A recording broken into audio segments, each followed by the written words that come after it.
नमस्कार दोस्तों, मेरा नाम समरेंद्र सिंह है। मैं गाजीपुर ज़िले का रहने वाला हूं। गाजीपुर ज़िले के पतार गांव का मैं निवासी हूं। पतार गांव से ही हमारी प्रारंभिक शिक्षा प्रारंभ हुई। पतार के प्राइमरी स्कूल में हमने 1 से कक्षा 5 तक का पठन पाठन प्रारंभ किया और हमारी शैक्षिक योग्यता MA भूगोल LLB है। मैं गाजीपुर में रहकर जिला न्यायालय में प्रैक्टिस करता हूं और शिवधाम कॉलोनी में एक छोटा सा कमरा बनाया हूं। वहीं से अपना रोज जाना आना रहता है कचहरी। और गांव के लिए यहां से गाजीपुर जिला से ताजपुर डेहमा रेलवे स्टेशन के लिए ट्रेनें चलती हैं, जिसके माध्यम से मैं गांव भी आता जाता रहता हूं। आप एक बात सोच रहे होंगे कि हमने जब LLB किया, वकालत करते हैं, तो फिर इस टेक्निकल क्षेत्र में किस प्रकार से आ गया। तो मैं दोस्तों आपको बताता चलूं कि जब मैं बलिया कुंवर सिंह इंटर कॉलेज में इंटरमीडिएट के लिए, तो वहाँ पर मैं सुबह 8 बजे अपने ट्रेन पकड़ के चले जाता था और सुबह शाम को 5 बजे हमारी ट्रेन उधर से थी। तो अब बीच में समय हमारा 10 बजे से 2 बजे तक क्लास था। 3 घंटे का समय मिलता था और 3 घंटे हमको बिताना काफ़ी मुश्किल हो जाता था। इसके लिए हमने अपने बड़े भाई साहब, चूँकि मैं 3 भाई हूँ, बड़े भाई साहब दरोगा से रिटायरमेंट हुए हैं, एक मझले भाई डिग्री कॉलेज में हैं, प्राचार्य हैं, और मैं यहाँ गाजीपुर में वकालत करता हूँ। तो बड़े भाई साहब ने हमसे कहा कि आप वहाँ रह के और कुछ करना चाहें तो कर सकते हैं, जो बाकी समय है। तो उन्होंने मुझसे खुद कहा कि टेक्निकल क्षेत्र में रुचि काफ़ी है, अगर कुछ करना चाहते हो तो इसको कर सकते हो। जो भी पैसा या जो भी व्यवस्था लगेगी मैं उसके को देने के लिए तैयार हूँ, तो आप करिए वहाँ चल के। तो मैं सोचता रहा और टेक्निकल में चूँकि मैं शुरू से ही अपने घर में जो भी रेडियो टीवी और ये सब था उसको खोलना, देखना कहाँ से आवाज़ आ रहा है, क्या है कंडेंसर, क्या है उसमें ट्रांजैक्शन, पूरा व्यवस्था थी उसकी खोल के और मैं देखता था और उसके बारे में समझता था कि ये कैसे आवाज़ आ रही है, कहाँ और कैसे क्या है। तो इसको रुचि को देखते हुए भाई साहब ने हमको सलाह दिया कि वहाँ से अगर कोई टेक्निकल जैसे इंस्टीट्यूट है उसमें लेके अपना कुछ करिए। तो हम वहाँ गए और अपने गांव में ही एक ब्रह्मानंद सिंह थे, इलेक्ट्रॉनिक्स ऑफ इंजीनियरिंग डिप्लोमा के लिए कोर्स वहीं से किए थे। उनके हमको जानकारी हुई कि उस संस्था से आप इसको कर सकते हैं, जिसमें आप रेडियो टीवी VCP VCR जो उस समय होता था, इस समय अब तो बंद हो गया है, तो उसकी ट्रेनिंग लिया जा सकता है। उन्होंने भी वहाँ से ट्रेनिंग लिया था और वह एक डिग्री कॉलेज में आगे चल के प्रोफेसर हुए। तो हमको भी लगा कि 3 घंटे का समय हम कुछ तो इसमें हम कार्य कर सकेंगे, और हमने इस इंस्टीट्यूट में अपना दाखिला लिया और वहाँ से हमने टीवी VCP VCR वगैरह जो भी इलेक्ट्रॉनिक्स में होता है सब कुछ का ट्रेनिंग लिया, और शॉर्ट हैंड टाइप वगैरह का भी उसी समय हमने जो बाकी समय था उसका यूटिलाइज किया, और पूरा जो भी टेक्निकल कोर्सेस था उसको हमने किया। और उसके बाद एक ये था कि इसको करने के बाद फिर क्या किया जाएगा। तो हम चूँकि पढ़ने में कोई कमज़ोर छात्र तो थे नहीं कि ये अभी इलेक्ट्रॉनिक्स के क्षेत्र में चलेंगे। हमने MA LLB वगैरह सब किया, तो हमारे दिमाग में एक था कि इस शिक्षा को हम कहाँ ले जाएंगे। दोस्तों, कोई शिक्षा बेकार नहीं जाती है, मैं जैसा मानता हूँ। मैं अपने गाजीपुर में जो आपको मकान के बारे में बताया है, यहाँ पर पूरी वायरिंग अपने स्वयं कर गए, और जो भी हमारे यहाँ कुछ भी खराब रहता है या टीवी हो चाहे वो उसको मैं स्वतः ठीक कर लेता हूँ। किसी प्रकार के किसी को बुलाने की आवश्यकता नहीं होती है। तो आज के समय में ये भी एक बहुत बड़ी चीज़ है कि आपका इन सबों में पैसा न लगे। तो इसको करने के बाद हमारे दिमाग में तो एक बात था कि टेक्निकल क्षेत्र में जो हमारे पास ज्ञान है उसको कहाँ यूज किया जाए, कैसे किया जाए। फिर मैंने एक प्लेटफॉर्म देखा कि यूट्यूब पर हम जाके हमें जो जानकारी है उसके माध्यम से दूसरे को भी दे सकते हैं। हमने यह कार्य प्रारंभ कर दिया और एक चैनल बनाया समरेंद्र मॉनिटर के नाम से, जो कि बहुत ही अच्छा चला। लगभग 1 महीने में 317 सब्सक्राइबर इसमें हो गए और किसी कारणवश वो चैनल डिलीट हो गया। तो फिर दूसरा चैनल जो समरेंद्र गुरु के नाम से हम आप लोग के सामने जो ये वीडियो देख रहे हैं, इसको हमने बनाया। उसके बाद एक आध और समरेंद्र वाईटी ब्लॉग और समरेंद्र एलएलवी, ये 2 और चैनल क्रिएट किए और उसमें हमने कार्य प्रारंभ कर दिया। क्योंकि यह चैनल भी बहुत अच्छा ग्रोथ करता गया, बहुत अच्छा चलता गया और आप लोग इस हमारे यूट्यूब से जो भी टेक्निकल जानकारी लेना चाहते थे, आपको मैं देता भी हूँ, बताता भी हूँ। जो भी आप कमेंट करते हैं उसका रिप्लाई भी देता हूँ। तो दोस्तों, मैं उसके बाद जब 2002 में जब हम MA कर लिए, तो उसके बाद ये हुआ कि एक संस्कृत डिग्री कॉलेज हमने खोला जो ताजपुर में स्थित है। तो उस विद्यालय में हम जो है प्रबंधक के रूप में वर्तमान में कार्यरत हैं। और प्रबंधक बनने से पहले उस विद्यालय में सारा कार्य, चाहे वो चपरासी से संबंधित हो, पोस्टर लगाना, उसके बाद उसमें मैं बाबू के रूप में कार्य किया, प्रिंसिपल के रूप में कार्य किया, उसके बाद वर्तमान में मैं मैनेजर भी हूँ। तो दोस्तों, हमें आर्थिक रूप से किसी प्रकार की कोई दिक्कत कभी भी महसूस नहीं हुई, क्योंकि हमारे पिताजी रेहमा गांव है, वहाँ प्रधानाध्यापक के पद पर कार्यरत थे और जो है इस समय रिटायरमेंट है। 2002 में ही उनका रिटायरमेंट हो गया। तो मतलब किसी प्रकार का आर्थिक तंगी या परेशानी हमको कभी जीवन में नहीं रहा। और इसको करने के बाद मैं यहाँ प्रैक्टिस करता हूँ और बचे समय में, चूँकि दोस्तों हमारा शुरू से ये स्वभाव रहा कि मैं कहीं किसी के यहाँ या कहीं जाना, घूमना फिरना, घूमने को तो मैंने काफ़ी घूमा है, भारत भ्रमण किया है, लेकिन अब इच्छा नहीं होती है। तो उस समय को देखते हुए मैं चाहता हूं कि कभी खाली न बैठूं और उसमें कुछ ना कुछ करता रहूं। इसी बीच कोरोना काल का पीरियड आया 2019 में, तो उसमें हमने अपनी वाइफ के नाम से एक CSC सेंटर ओपन किया, जो कि उसका देख रेख किया बैठकर। मैं भी उसमें कार्य और आपके लिए वीडियो भी बनाता हूं, आपने देखा भी होगा। तो काफ़ी हद तक जो है हमने इस कार्य में भी बहुत आगे, हमारे सेंटर पर सभी कार्य होता है। इस कॉलोनी या इस क्षेत्र के लोग इसका काफ़ी लाभ उठाते हैं। यहाँ बिजली का बिल, रेलवे टिकट या वो सारा कार्य यहाँ जो CSC ने दिया है, सब कुछ होता है। तो ये भी एक कार्य साथ में होता है, मैं प्रैक्टिस करता हूँ।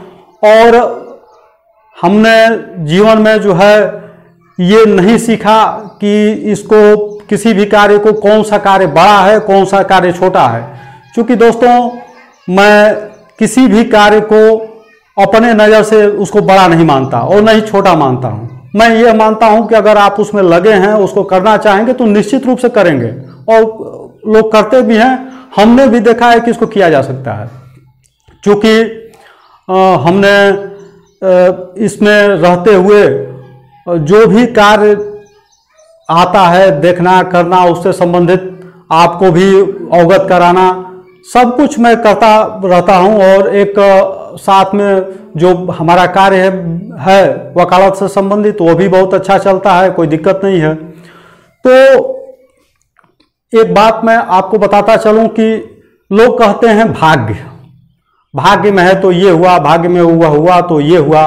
दोस्तों, मैं इसको नहीं मानता। मैं मानता हूं कि लक, लेबर, इंटेलिजेंसी, लक है उसको 99 में 1% केवल मानता हूं 100 में, और 99% आपके अंदर लेबर और इंटेलिजेंसी अगर है तो आप निश्चित रूप से किसी भी कार्य में सफल होंगे। और किसी भी कार्य को प्रारंभ करने से पहले आप यह न मान के चलें कि यह कार्य बहुत बड़ा है, यह कार्य हमसे होगा कि नहीं होगा। इसको तो अपने माइंड से निकाल ही देना चाहिए। और जब इसको करेंगे, जैसे मैंने शुरू में आपको यूट्यूब के संबंध में बताएं, हमको कोई नॉलेज नहीं था। हम ये नहीं जानते थे कि इसमें टैग क्या होता है, थंबनेल क्या होता है, कुछ भी हमको पता नहीं था। तो धीरे धीरे हमने कुछ वीडियोज देखे जिसमें ईशान एलएलबी और ईशान गुरु के नाम से जो उनका चैनल है, उससे देखिए किसी भी चैनल में अगर आपको कुछ सीखने के लिए मिलता हो तो वो चैनल बहुत ही बढ़िया है। देखिए बहुत से 90% यूट्यूबर जो होते हैं अपने व्यूज को बढ़ाने के लिए वीडियो बना देते हैं, उस वीडियोज का कोई मतलब नहीं होता है। हमने देखा है, हमने महसूस किया है कि किसी एक टॉपिक पर जैसे कोई यूट्यूबर अपना बना दिया कि ये चीज़ है और हम उस पर ढूंढते रहते हैं तो मिलता ही नहीं है कि ये टॉपिक आया कहाँ से। तो ऐसा भी होता है, समय भी जाया होता है। लेकिन हमने उनका वीडियो देखा शुरू में, जो ईशान एलएलबी का जो वीडियो है, आप देख सकते हैं उनका वीडियो जो टेक्निकल से संबंधित बनाते हैं। उसमें बहुत ही अच्छे ढंग से उनका समझाने का तरीका, बोलने का तरीका बहुत ही पसंद आता है और उनसे मैंने काफ़ी कुछ सीखा है। यूट्यूब का प्रारंभ से लेके अब तक का सफ़र उनकी देन है, मैं ये भी कह सकता हूँ। तो अगर उनके चैनल को सब्सक्राइब अगर आप लोग ने नहीं किया हो तो कर भी सकते हैं और उनका जो है जो भी नॉलेज, देखिए अगर अच्छा गुरु आपको मिल जाए तो आपको किसी प्रकार का दिक्कत नहीं होता है। कोई समस्या होती है उसका निराकरण आपको वो दे देते हैं या कर देते हैं। क्योंकि हम अपने YouTube में किसी भी प्रकार का कमेंट आता है उसका रिप्लाई देता हूं, इसलिए देता हूं कि हमारे पास समय है, कोई दिक्कत नहीं है। आप लोग जो भी कमेंट करते हैं मैं उसका रिप्लाई देता हूं। हाँ, फोन पर और उससे बात नहीं करता हूं क्योंकि उसके लिए समय नहीं है। तो अगर आप हमारे परिवार से जुड़े हैं, धीरे धीरे हमारी भी संख्या YouTube में काफ़ी ज़्यादा हो गई है। आप लोग हमसे कानून से संबंधित कोई भी जानकारी लेना चाहते होंगे तो मैं जो समरेंद्र एलएलबी के नाम से जो चैनल है उसमें आप कमेंट करेंगे। चूंकि इस चैनल में नहीं, जो समरेंद्र गुरु में है, जो चैनल जिस टॉपिक पर बना है, इसमें टेक्निकल कोई जानकारी आप लेना चाहते हो तो मैं निश्चित रूप से दूंगा। लेकिन उस चैनल में आप समरेंद्र एलएलबी में आप जाएंगे और कुछ भी कानून से संबंधित आप जानकारी हमसे लेना चाहेंगे, मैं उसको दूंगा और निःशुल्क। आपको किसी प्रकार का ये नहीं है कि आप हमसे जुड़े हैं, आप हमारे परिवार के, मैं मानता हूं कि आप हमारे परिवार के हैं, तो आपका जहां तक मदद होगा, जो भी मदद होगा मैं करूंगा और करता भी हूं। आपने देखा होगा जो भी आप हमको देते हैं, जो भी कमेंट हमको जो जानकारी रहती है उसको सही ढंग से मैं देता हूं और जिसकी जानकारी नहीं होती है उसको काफ़ी रिसर्च करके जानकारी लेके फिर आपको उसको मैं अपलोड करता हूं और देता हूं। तो ये भी आपके साथ जुड़े रहने का हमको लगता है कि बहुत अच्छा आप लोगों के साथ संवाद, और जो भी आपकी समस्या रहती, बहुत से लोगों की समस्या हल होती है तो उन्होंने हमारे कमेंट में कहते हैं कि हाँ सर आपने ये बताया और हमारी समस्या हल हो गई। तो हमको बड़ी प्रसन्नता होती है कि चलिए इस YouTube का कम से कम कुछ तो सार्थक उपयोग आप लोगों के माध्यम से हो रहा है। तो कहने का मतलब ये है कि कोई भी कार्य आप करिए बड़े ईमानदारी और लगन से करिए, निश्चित रूप से आपको उसमें सफलता मिलेगी, चाहे जो भी क्षेत्र हो। और यह मान के न चलें कि यह कार्य बहुत ही कठिन है। जैसे दोस्तों मैं बताता हूं कि जब मैं ज्योग्राफी से कर रहा था, भूगोल से कर रहा था, ये सब्जेक्ट थोड़ा कठिन होता जरूर है, लेकिन उसको आसान आप कैसे बनाएंगे इसको आपको देखना होगा और अपने माइंड में इसको किस प्रकार से सेटअप करेंगे, कैसे इसको बनाएंगे।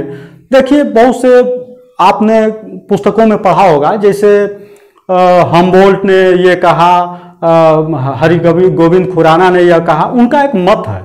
करते हम लोग क्या है कि किसी सब्जेक्ट पर जाके और उसको रटना प्रारंभ कर देते हैं, नहीं करना चाहिए। आप अपनी लैंग्वेज में, जैसे उन्होंने क्या कहा वो तो कह दिए, अब आप क्या कह रहे हैं एग्जाम में उस प्रकार से लिखना चाहिए। उस प्रकार से आपको किसी भी चीज को 3 बार 4 बार उसको पढ़िए, पढ़ के समझिए, समझ के अपने ढंग में उसको लिखिए। ऐसा नहीं है कि जो किताब में है उसको ही आपको हूबहू लिखना है।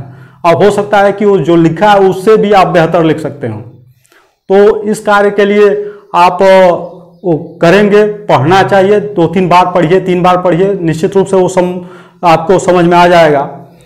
उसके बाद आपको मैं बताता चलूं, जैसे हम एक अपने बारे में ही आपको बता रहे हैं कि मैं जब भूगोल विषय में हम कर रहे थे उस समय होता क्या था कि हमको जैसे लिखना था भारत में कोयला के कौन कौन से क्षेत्र हैं, तो हम एक नक्शा बना देते थे भारत का, उसमें कहाँ कहाँ स्थित है उसका बिंदुवार मैं उसमें वो करके और कितना प्रतिशत कहाँ पाया जाता है एक लिखते हुए नीचे अपने ढंग से चले आते थे। मैं किताब को उसमें बहुत नहीं पढ़ता था कि उसमें क्या क्या लिखा है, तो बहुत ही अच्छा उसका परिणाम रहता था। तो उस चीज को समझिए, आप कहीं भी उसको ट्रेस करके उसका जो भी जिस टॉपिक पर आपका सब्जेक्ट हो उस पर आप समझ के अपने ढंग से लिखिए, अपने ढंग से उसका प्रयास करिए कि एक बार नहीं लिख पाए फिर दोबारा उसको देखिए। आप 2-3 बार करेंगे, कोई सब्जेक्ट कठिन नहीं होता है, आपको लगन की आवश्यकता होती है। आप मान लीजिए जो भी कार्य कर रहे हैं आप उसके लिए ही बने हैं, तब आपको सफलता मिली है। देखिए, अगर कोई कहे कि हम कितना मेहनत करें तो सफल होंगे, तो ये इन्फिनिटिव है, अनंत है। कठिन परिश्रम का कोई अंत नहीं है। आप किसी भी सब्जेक्ट को जब उसको लेके चलते हैं तो आपको उस पर पूरा नॉलेज होना चाहिए, पूरा पकड़ होना चाहिए, तब जाके आप उसमें सफल होंगे, चाहे वो किसी भी क्षेत्र में हो। तो दोस्तों, मैं आपको बताता चाहूँ कि जब हम LLB करके और प्रैक्टिस करने गए गाजीपुर डिस्ट्रिक्ट कोर्ट में, तो वहाँ हमारे सीनियर श्री रामपूजन सिंह जी थे। तो वो जो है हमको किताब लेने के लिए लाइब्रेरी में, एक लाइब्रेरी भी बनी हुई है सिविल कोर्ट में, वहाँ हमको भेजते थे। तो मैं जाता था तो वो अलमारी रखी हुई थी, तो उस अलमारी में कौन सी किताब है कौन सी नहीं है कुछ पता नहीं चलता था, कोई सिस्टमेटिक ढंग से कोई उसमें कुछ नहीं था। तो हमको लगता था कि यहाँ रैक की आवश्यकता है और रैक होना चाहिए, ये किताब कहाँ है कौन सी नहीं है, इसको ढूंढना और इसको करना बड़ी कठिन काम है। तो फिर हमने 2013 में चुनाव हम लोगों का होता है सिविल बार एसोसिएशन का, उसमें सह सचिव पुस्तकालय के लिए जो है नामांकन किया, और उसके बाद उसी समय से मैंने यह ठान लिया कि इस लाइब्रेरी को हमको ठीक कराना है। और उसके लिए मैं निरंतर अपने अध्यक्ष और उनसे महासचिव से कहता रहा कि यहाँ रैक की आवश्यकता है, हाँ यह कार्य होने के बाद किया जाएगा, वैसे किया जाएगा। नहीं हुआ दोस्तों। और मैं भी इस प्रकार का व्यक्ति की हर साल चुनाव लड़ा, दूसरे साल जो है सह सचिव प्रशासन हुआ, कोषाध्यक्ष हुआ, उपाध्यक्ष हुआ, सभी जो है सिविल कोर्ट गाजीपुर में मैं हुआ। और एट लास्ट जब वीरेंद्र नाथ पांडे जी यहाँ के अध्यक्ष हुए, तो वो पहले उपाध्यक्ष थे, तो उनसे हमारी बात होती थी तो कहते थे कि हमारे पास कौन सा पावर है। लेकिन जब इनको पावर मिला तो हमने कहा कि आप इसको अपने ढंग से देखिए कीजिए, तो उन्होंने कहा कि बिल्कुल इस बार इस कार्य को किया जाएगा। और वो किए, और लाइब्रेरी जो है बहुत बढ़िया ढंग से बन के सारी पुस्तकें उसमें सिस्टमेटिक ढंग से रखी हुई हैं। आप उसको अगर गाजीपुर आना हो तो उसको आप देख भी सकते हैं, बहुत अच्छे ढंग से उसको कर दिया गया है। तो मैं किसी कार्य के लिए चलता हूं तो उसमें पीछे हटने का कोई प्रश्न नहीं होता है। मैं मान के चलता हूं कि यह कार्य हमको करना है तो करना है, अब उसके लिए चाहे जो भी हमको करना पड़े मैं उसके लिए करूंगा। तो लाइब्रेरी बनवाने के लिए मैं 6 बार सिविल बार एसोसिएशन गाजीपुर का पदाधिकारी बना। तो दोस्तों मैं आपको ये भी बताता चलूं कि इस प्रकार से जब कार्य, मान लीजिए कि एक बार मैं हुआ रहता और अध्यक्ष महासचिव से कहता, अगर वो लोग नहीं करते फिर हताश निराश होके बढ़ जाता कि भाई तो नहीं हो रहा है, हमको कोई पावर है नहीं, तो फिर बात उसी तरह से। लेकिन हम लगे रहे, डटे रहे कि नहीं इसको करना है। तो इस प्रकार से जब आप कार्य करेंगे तब जाके आपका जो है कुछ होगा। दोस्तों मैं बताता चलूं कि जब मैं कुंवर सिंह इंटर कॉलेज में पढ़ रहा था तो उस वर्ष न जाने क्यों बोर्ड से ही रिजल्ट काफ़ी लेट आया, और उस समय इतना विद्यालय नहीं था जितना 2000 के बाद जो है डिग्री कॉलेज खुले हैं, उससे पहले बहुत कम था। तो ये अब हुआ कि कहीं एडमिशन प्रॉब्लम एक हो गया कि रिजल्ट लेट आया और सभी विद्यालयों ने अपना एडमिशन क्लोज कर दिया था। तो हमारे सामने एक बहुत बड़ी समस्या ये आई कि ये सत्र बचाना, क्योंकि मैं प्राइवेट पढ़ना नहीं चाहता था। मैं जीवन में चाहता था कि डिग्री कॉलेज का प्रोफेसर बनूं। उसके लिए सबसे ज़रूरी था कि मैं रेगुलर करके और पीएचडी करके और इस क्षेत्र में आया जाए। और मैं भूगोल विषय चूँकि हमारे लिए काफ़ी रुचिकर था और इसमें काफ़ी हमको मन भी लगता था पढ़ने में, तो इसको करने के लिए मैं, अब हमारे सामने समस्या कि या तो प्राइवेट फार्म सत्र को बचाने के लिए किया जाए या तो कहीं एडमिशन के लिए जो है प्रयास किया जाए। दोनों में मैं काफ़ी परेशान था कि प्राइवेट करेंगे तो फिर हम भूगोल विषय को छोड़ देंगे और रेगुलर नहीं हुआ तो फिर हमारा सत्र नुकसान हो जाएगा, बड़ी समस्या हो जाएगी। तो चितवाड़ा गांव में एक धर्मात्मानंद गुप्ता जो रसड़ा मथुरा महाविद्यालय में वहाँ प्रोफेसर इकोनॉमिक्स के थे, तो उनसे हमारे पिताजी का बहुत अच्छा संबंध था। तो उन्होंने कहा कि प्रिंसिपल साहब जब ये आपके लड़के हैं तो मैं निश्चित रूप से इनका एडमिशन अपने यहाँ करा दूंगा, इसको मैं कह रहा हूँ, इसको इनको भेजिए जाके क्लास वगैरह करें और मैं इनका एडमिशन उसी बीच में करा दूंगा।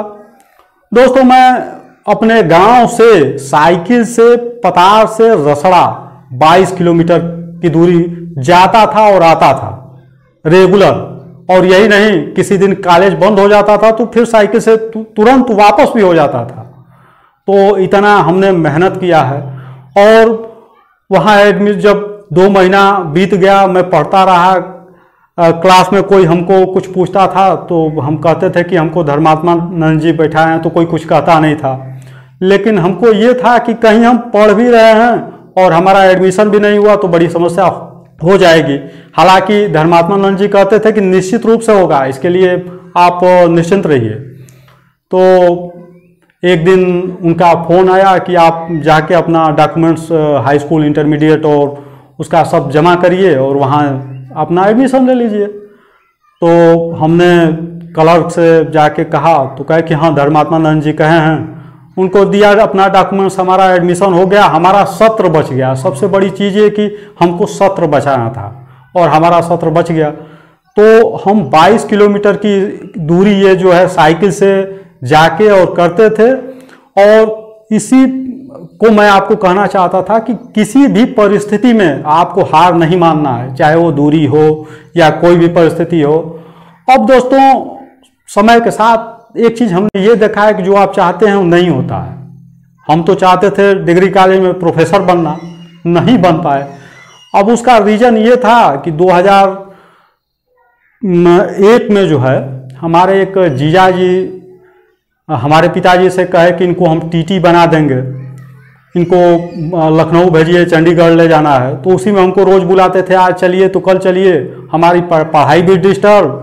और उसी क्रम में 2002 में जब मैं एमए फाइनल ईयर में था तो पिताजी का पैर जो है फ्रैक्चर हो गया और हमको चूँकि वहाँ रह के उनकी सेवा करनी थी तो हम विद्यालय 6 महीना गए ही नहीं। तो जो एमए का सब्जेक्ट होता है, एक कार्टोग्राफी पेपर होता है, काफ़ी कठिन होता है, तो पढ़ नहीं पाए और हमारा नंबर जो है केवल 50% आकर ही रह गया, जो कि आगे आपको पीएचडी करने के लिए या यूजीसी के लिए जाने के लिए आपको कम से कम 55% अंक की आवश्यकता होती है। और फिर हमारा जो भी सपना था वो चूर चूर हो गया। उसके बाद एलएलबी किए और अपना प्रैक्टिस प्रारंभ कर दिए। तो दोस्तों यही हमारा सफ़र रहा। आप हमारे काफ़ी वीडियो में कमेंट करके ये पूछते थे सर आप कहाँ के रहने वाले हैं, क्या करते हैं, इसके पूरी डिटेल में आप बताइए। तो हमने कहा कि एक वीडियो बनाकर ही आप लोगों को बता दिया जाए कि हमारे हमने कहाँ से पढ़ाई किया, कहाँ के रहने वाले हैं, क्या है, सब कुछ आप इसमें जान सकें।